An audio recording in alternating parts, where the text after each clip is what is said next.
Math 230, Quest to College. I'm Joe Vasta, and today we are going to cover section 5.3 door problems.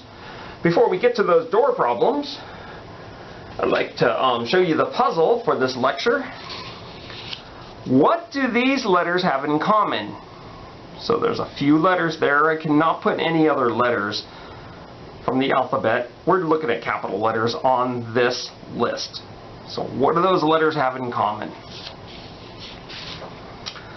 Door problems.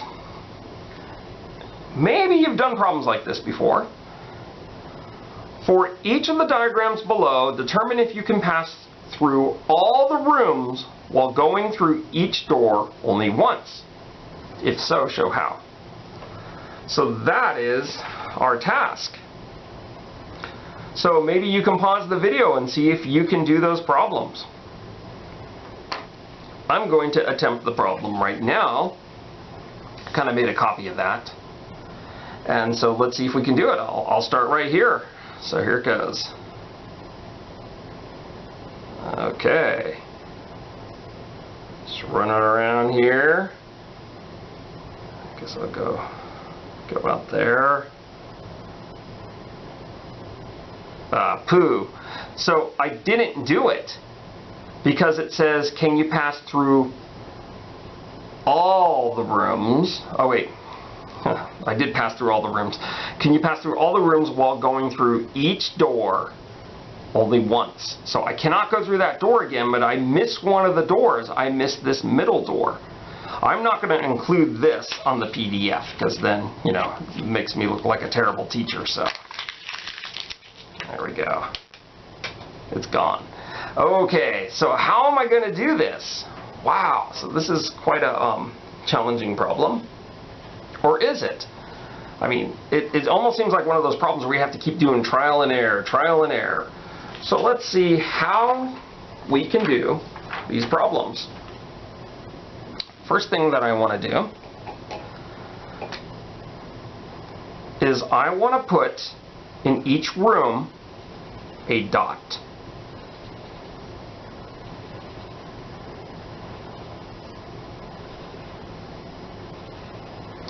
So each room is going to be represented by a vertex. Each door is going to be represented by an edge.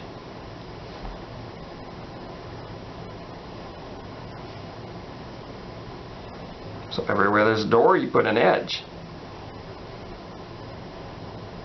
Now here's the crazy part right here. The crazy part is there's some other doors. So I have to go outside this house and make the outside room, which is the whole outside, be represented by a vertex. Okay, so I'll do that. So now I can connect this vertex to that one. So I can go like this. And we did talk about how edges can be curvy. And then this one over here, here's a door right here. I can go around either way. It's not going to ruin the properties of this graph. There's a little topology going on here, but we're not going to get into that. So we have that right there. So basically for each of these diagrams, determine if you can pass through all the rooms while going through each door only once. Another way of saying that is look at the green graph. Can all the edges be traced with a pencil only once without lifting the pencil off the paper? That's exactly what they're asking here. They're really asking if the green graph is traversable. Traversable. Hopefully I know how to spell that. That's what they're asking. So in 5.2 we were looking at things with islands and bridges. We were looking to see if the underlying graph was an Euler circuit. In these problems, we'll keep it the same in your homework and on the test. We give you this problem, and really you're seeing if the graph is traversable. So why don't we go ahead and label the vertices. This one right here gets a 4.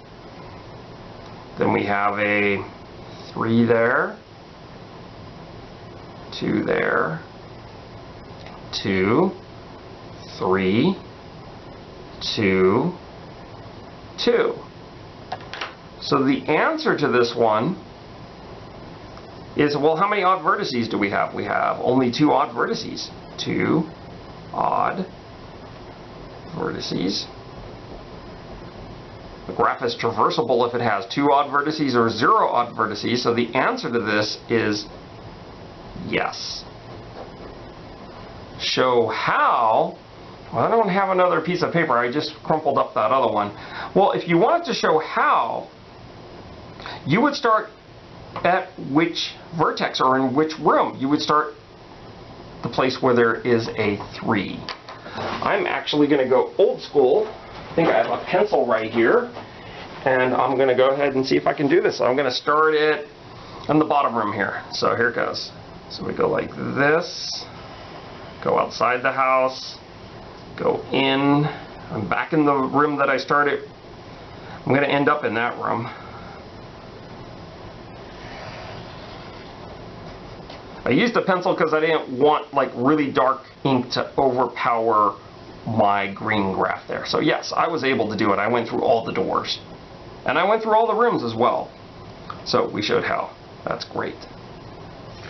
So before we take out a pen and start putting dots there, there's nothing wrong with making the green graph here. But I'm going to show you a faster way of doing this. This right here, this room right here, just like this room right here, this room here was a vertex which was labeled 2. And we just counted how many doors were touching that room. Well, how many doors are touching this top room? Well, 1, 2, 3. How many doors are touching this room? 1, 2, 3, 4. How many doors are touching this room? 1, 2, 3. Now, some of you are like, you're ruining the fun, Joe. I'd like to put the vertices and the edges. Well, go for it. And you will have a green graph that's like this one. And there will be a vertex in this room, and it will have 3 edges coming out of it. What about this guy right here? This one also gets a 3. The thing that people forget is the outside room. So the outside room, you count the doors. You're just like a little guy, and you're running around the house here. 1, 2, 3, 4, 5. So on the outside, you have 5. So there are 4 odd vertices.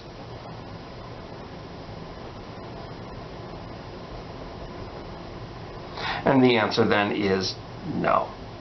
But the answer is no. There's no way we can show you how to do this, so we're done with this problem. So there's a few things that we want to say before we get back to the puzzle. So we're pretty much done with 5.3. The first thing is, you could actually see if the house or apartment that you live in is traversable.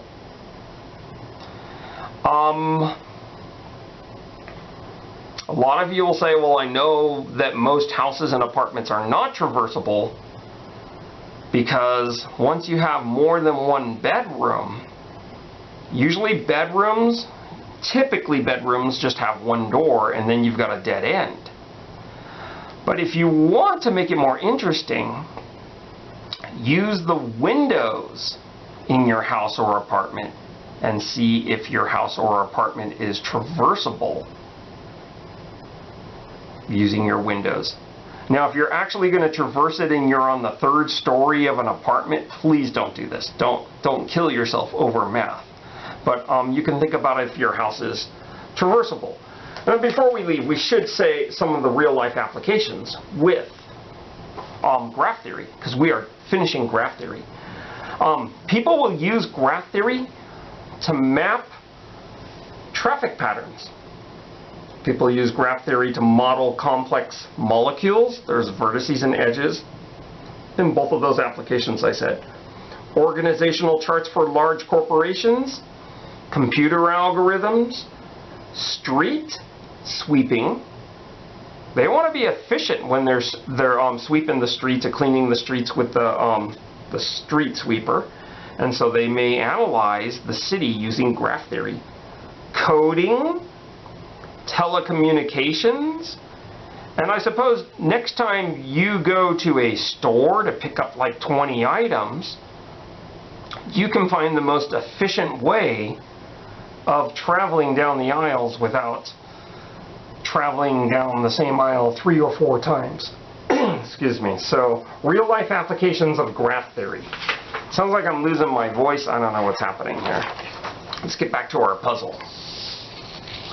What do these letters have in common? Okay. What I'm going to do is I'm going to show you what they have in common. They're the same letters. Okay, so what do we call this? We call this point symmetry.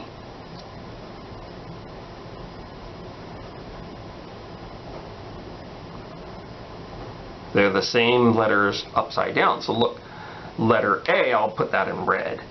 A and B and C, etc. do not belong on the list because when I turn them upside down, they're not the same letters. I mean, they are, you know, in spirit, but they don't look exactly the same. Where these guys do, that's how you would make a Z and an X and an S and an O, etc. So point symmetry is the answer for that puzzle. We're actually done with this chapter, chapter 5, graph theory. So do your homework. The homework, once again, should not take you that long.